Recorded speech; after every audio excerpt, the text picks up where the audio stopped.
एक गांव में अमित नाम का एक लड़का रहता था। अमित पढ़ाई में बहुत होशियार था और उसकी बुद्धि व तेज दिमाग की तारीफ पूरे गांव में होती थी। लेकिन अमित की एक बड़ी कमजोरी थी, वो समय का सही उपयोग नहीं करता था।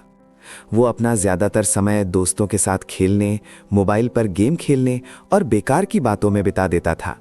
उसके माता पिता ने कई बार उसे समय की कीमत समझाने की कोशिश की, लेकिन अमित को ये बात समझ नहीं आती थी।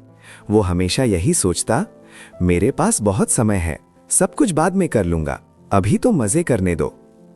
एक दिन स्कूल में वार्षिक परीक्षा के नतीजे आए।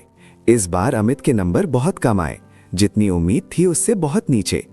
जिस अमित की तारीफ टीचर किया करते थे, वही अब निराश हो गए। यहां तक कि उसके दोस्त भी उससे दूर होने लगे। घर लौटकर अमित ने देखा कि उसके माता पिता रिपोर्ट कार्ड हाथ में लिए बेहद उदास बैठे हैं। अमित को खुद पर गुस्सा आया, लेकिन उसे समझ नहीं आ रहा था कि अब अपनी आदत कैसे बदले। उसी रात अमित अपने दादाजी के पास गया, जो गांव के सबसे समझदार और सम्मानित बुजुर्ग थे। दादाजी के पास बैठकर अमित ने अपनी परेशानी बताई और बोला, दादाजी, मैं समझ नहीं पा रहा कि मैं फेल कैसे हो गया, जबकि मैं तो अच्छा छात्र हूं। दादाजी मुस्कुराए और बोले, बेटा, समस्या ये नहीं है कि तुम अच्छे छात्र नहीं हो, समस्या ये है कि तुमने समय को हल्के में लिया है।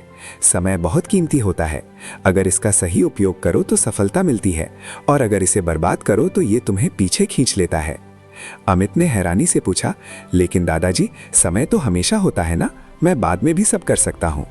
दादाजी गंभीर होकर बोले, नहीं बेटा, समय नदी के बहते पानी जैसा होता है, जो बह गया वो कभी वापस नहीं आता। फिर दादाजी ने एक कहानी सुनाई। बहुत समय पहले विक्रम नाम का एक शक्तिशाली राजा था।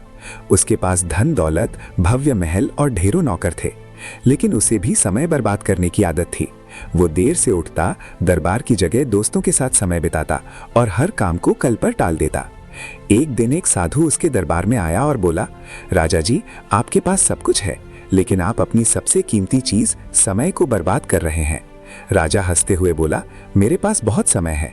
लेकिन सालों बाद राजा बूढ़ा हो गया, उसका स्वास्थ्य बिगड़ गया, सेना हारने लगी और जनता का विश्वास भी टूट गया। तब उसे समझ आया कि उसने अपना जीवन समय बर्बाद करके गवा दिया। दादाजी की कहानी सुनकर अमित की आंखें खुल गईं। उसने पूछा, दादाजी, क्या मैं अब भी अपना जीवन बदल सकता हूँ? दादाजी मुस्कुराकर बोले, बिल्कुल बेटा, अगर आज से तुम समय का सही उपयोग शुरू कर दो तो तुम्हें सफल होने से कोई नहीं रोक सकता। लेकिन याद रखना, जो काम आज कर सकते हो उसे कल पर मत डालो। उस दिन के बाद अमित ने संकल्प लिया। उसने अपनी दिनचर्या बनाई, सुबह जल्दी उठने लगा, पढ़ाई पर ध्यान देने लगा और बेकार की बातों से दूर रहने लगा। धीरे धीरे उसकी मेहनत रंग लाने लगी। अगली परीक्षा में अमित क्लास में प्रथम आया। आगे चलकर वो एक सफल व्यक्ति बना और अपनी जीवन शैली से दूसरों को प्रेरित करने लगा। सीख, समय सबसे कीमती खजाना है, जो इसे समझ गया वही जीवन में आगे बढ़ गया। अगर आपको ऐसी ही मोटिवेशनल कहानियां पसंद हैं तो चैनल को सब्सक्राइब, वीडियो को लाइक और शेयर जरूर करें।